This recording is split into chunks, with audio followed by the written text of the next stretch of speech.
चंदा आणि ताराच्या पाठोपाठ radio collar लावलेला हा गवा आता सह्याद्री व्याघ्र प्रकल्पात सोडण्यात आलाय. हा गवा आलाय पुण्यातील रेस्क्यू सेंटर मधून. झालं असं की सप्टेंबर 2023 साली कोल्हापुरातील मलकापूरमध्ये गव्याचे एक छोटे पिल्लू नाल्यात पडलेले आढळले.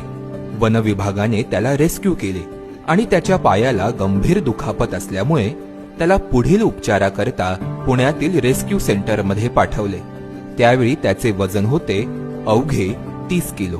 रेस्क्यू चॅरिटेबल ट्रस्टच्या पशुवैद्यकांनी त्याची तपासणी केल्यावर त्यांच्या लक्षात आले की या गव्याच्या पिल्लाचा पाय हा गंभीररित्या दुखावला असून तो फ्रॅक्चर आहे.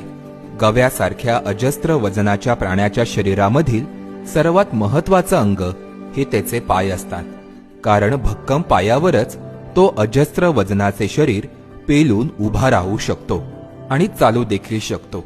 त्यामुळे पशुवैद्यकांनी त्याचा पाय न कापता त्यावर ऑपरेशन करायचे ठरवले.